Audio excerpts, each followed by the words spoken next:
സിജി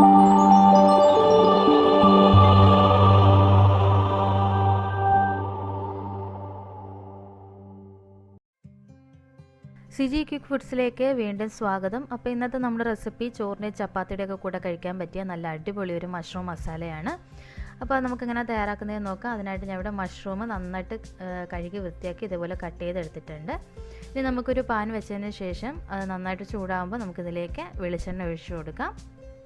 ഞാൻ ഇവിടെ കോക്കനട്ട് ഓയിലാണ് യൂസ് ചെയ്യുന്നത്. അതിലേക്ക് 2-3 ഏലക്ക, 2-3 ഗ്രാമ്പു, കുറച്ച് പെരിഞ്ജീരകമാണ് ചേർത്തേക്കുന്നത്. പെരിഞ്ജീരകവും കുറച്ച് കുരുമുളകും ചേർത്ത് കൊടുക്കാം. ജസ്റ്റ് ഒന്ന് റോസ്റ്റ് ചെയ്തെടുക്കാം. അപ്പോൾ അതായത് ജീരകം ഇവിടെ ഒന്ന് പൊട്ടി വന്നിട്ടുണ്ട്. ഇനി ഇതിലേക്ക് ചേർത്ത് കൊടുക്കുന്നത് സവോളയാണ്. ഞാൻ ഇവിടെ ഒരു 3 സവോള സ്ലൈസ് ചെയ്തെടുത്തിട്ടുണ്ടായിരുന്നു. അപ്പോൾ അത് നമുക്ക് ഇതിലേക്ക് അങ്ങ് ചേർത്ത് കൊടുക്കാം.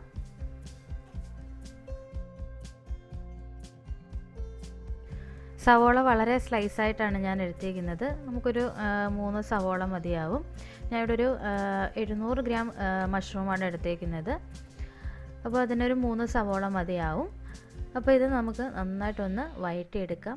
ഉപ്പൊന്നും ചേർക്കാതെ തന്നെയാണ് ഞാൻ വഴറ്റിയെടുത്തേക്കുന്നത്. വളരെ പെട്ടെന്ന് തന്നെ ഇത് വഴണ്ടി കിട്ടും. അപ്പോൾ ഇത് നന്നായിട്ടൊന്ന് വഴറ്റിയെടുക്കാം.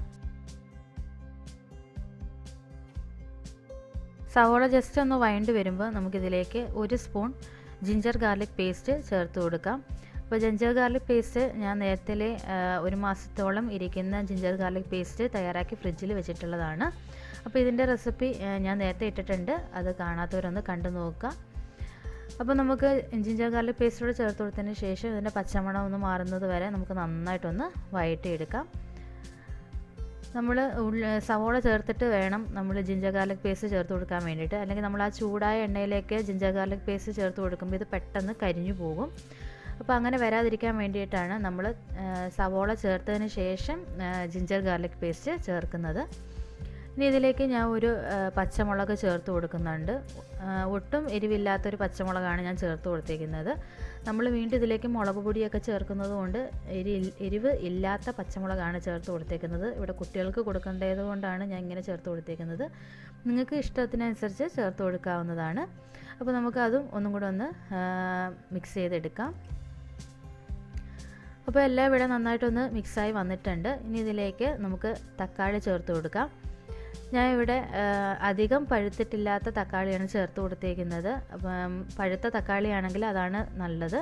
ഞാൻ ഇവിടെ ഒരു 2 മീഡിയം സൈസിലുള്ള തക്കാളിയാണ് എടുത്തേക്കുന്നത്. അത് ഇതുപോലെ ചെറിയ കഷ്ണങ്ങളാക്കിയതിന് ശേഷം നമുക്കിതിലേക്ക് ചേർത്ത് കൊടുക്കാം. വീണ്ടും നമുക്ക് നന്നായിട്ടൊന്ന് വഴറ്റിയെടുക്കാം. തക്കാളി നന്നായിട്ടൊന്ന് ഉടഞ്ഞ് കിട്ടുന്നത് വരെ നമുക്ക് നന്നായിട്ടൊന്ന് വഴറ്റിയെടുക്കാം.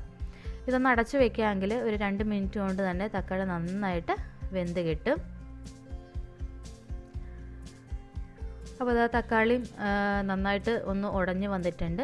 ഈ സമയം നമുക്ക് ഫ്ലെയിം ഒന്ന് കുറച്ച് വെച്ചതിന് ശേഷം നമുക്കിതിലേക്ക് പൊടികളൊക്കെ ചേർത്ത് കൊടുക്കാം. ആദ്യം തന്നെ ഒരു 1/4 ടീസ്പൂൺ മഞ്ഞൾപ്പൊടി ചേർത്ത് കൊടുത്തിട്ടുണ്ട്. പിന്നീട് 1 ടീസ്പൂണാണ് മുളക് പൊടി ചേർത്ത് കൊടുത്തേക്കുന്നത്. കാശ്മീരി ചില്ലി പൗഡറാണ് ചേർത്ത് കൊടുത്തേക്കുന്നത്. അതേ അളവിൽ തന്നെ മല്ലിപ്പൊടിയും ചേർത്ത് കൊടുക്കാം. 1 ടീസ്പൂൺ മല്ലിപ്പൊടിയും ചേർത്ത് കൊടുത്തിട്ടുണ്ട്. പിന്നീട് ഒരു 1/2 ടീസ്പൂൺ ഗരം മസാല ചേർത്ത് കൊടുത്തിട്ടുണ്ട്.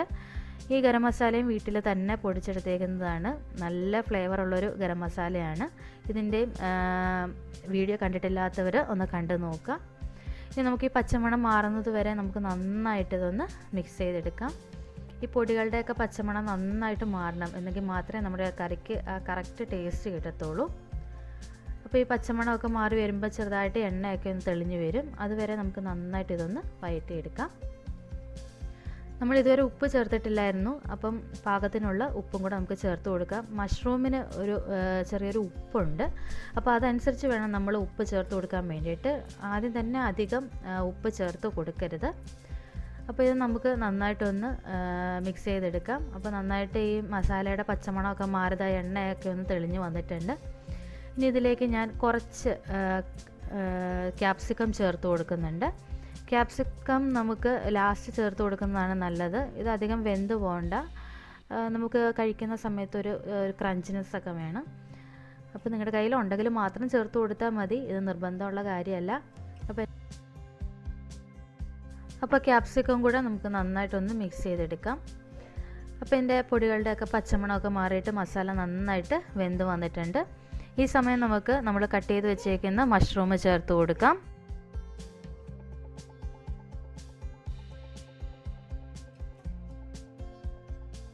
ഇനി ഈ മഷ്റൂമിലേക്ക് നന്നായിട്ട് മസാല പിടിക്കുന്നത് വരെ നന്നായിട്ടൊന്ന് മിക്സ് ചെയ്തെടുക്കാം. പിന്നീട് ഇതിലേക്ക് ഒട്ടും തന്നെ വെള്ളം ചേർക്കണ്ട. ഇത് ജസ്റ്റ് ഒന്ന് അടച്ച് വെക്കുമ്പം നന്നായിട്ട് ആവി കയറും. ആവി കയറുമ്പം തന്നെ നന്നായിട്ട് ഇതിൽ നിന്ന് വെള്ളം ഇറങ്ങി തുടങ്ങും.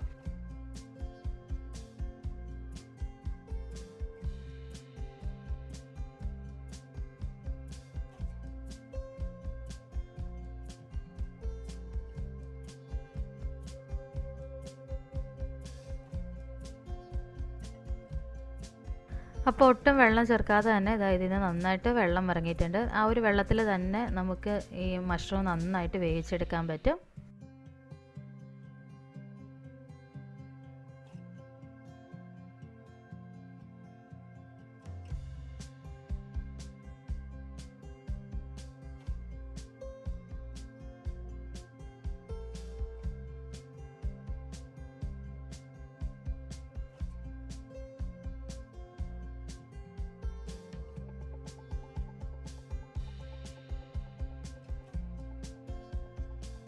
അപ്പോൾ നമ്മുടെ മഷ്റൂം മസാല ഇവിടെ റെഡി ആയിട്ടുണ്ട്. ഞാൻ ഇതിലേക്ക് കുറച്ച് സ്പ്രിംഗ് ഓണിയനും കുറച്ച് മല്ലിയിലയും ചേർത്ത് കൊടുക്കുന്നുണ്ട്.